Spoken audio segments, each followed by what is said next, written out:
Okay, so we're going to talk through this code. I made four functions in the class Asymptotic Analysis, linear, constant, logarithm, and quadratic time. So let's get this started. Okay. So first thing, I'm going to make my variables up here, iteration counter, valid input. For getting valid input, I put what they're for right next to it. Alright, now I'm going to create an array of 100,000, array of integers that is. Now I'm going to fill the array with values right here. Alright, get rid of this. And now I'm going to print it. I did print so it would print on one line. I liked the way that looked better. So if I do that, then I need to go down here and go to print line to move down to the next line. Okay, so we're going to call our we're going to make our first object analysis using the array that we just made and printed. So we jump over here to our construct. Oh no, we're going to first make the this is the constructor.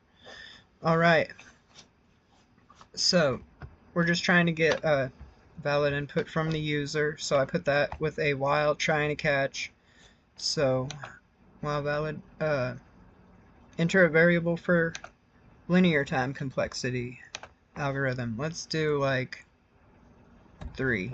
That way we can actually walk through it. Alright. And we are walking through this. Break out of the loop.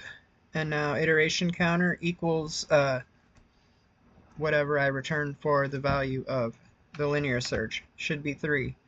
Alright. Count each iteration for the for loop that I made, and we're just going until I equals the search value inside of the for loop.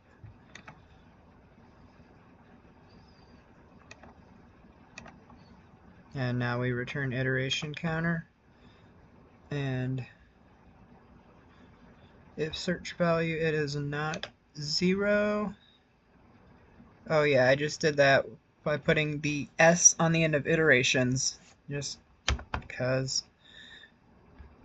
And it takes 4 iterations. Okay, because we're including 0, I forgot about that. So I'm going to reset valid input to move on to the next one, a constant time complexity.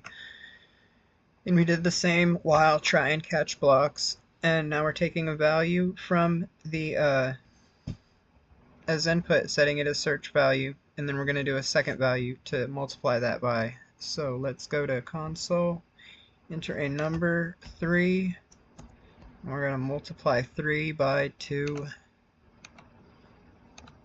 enter another value, multiply it by 2. Okay. Next line, valid input is true to get out of this while loop. Okay. And iteration counter is back to 0. Oh yeah, because we're about to call it right here on the constant algorithm. Let's jump way back here. Okay, C represents the iteration counter. It's going to return 1 because it just took 1 to get through to here. Alright, now we return and it's 1. So down here in console we can see time complexity. 3 multiplied 2 takes 1 iteration. Reset valid input. Now we're going to move on to the logarithm time complexity algorithm. Well, that's a mouthful. Okay, let's enter a number. How about like 5? Scanner next line. Valid input's true. I'll do like D or F or something on the next one to see it ask you the question again. Alright, now we're setting the iteration counter to this to do the same exact thing. And this one is a binary search where we split it into high and low. We get a mid by this right here. And mid is not the search value. We're going down here. Mid is less.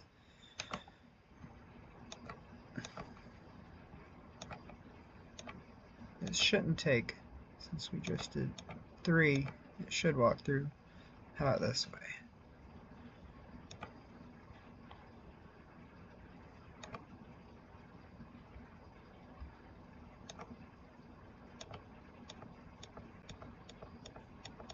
Step through this a few times. Maybe I did it like 6 times. Okay, I'll just get rid of these so we can get this done.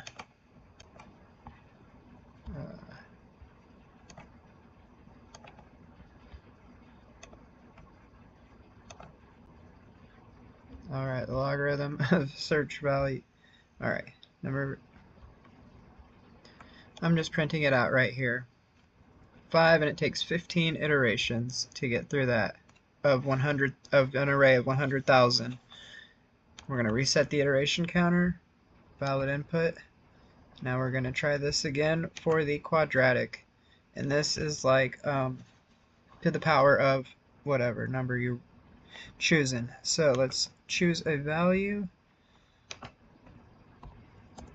3, scanner.next line, valid input is true. So now we're going to set the iteration counter to our last one, which is the quadratic search algorithm.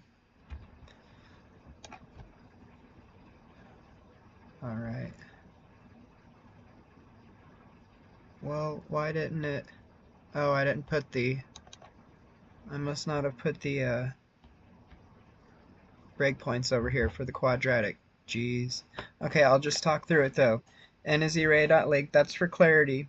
We got a nested for loop, and that's what makes this a quadratic loop. Inside this iteration counter, we move up once for each time, and it's basically counting the rows and the columns as it walks along, and then we set them equal to the target, and then return iteration counter.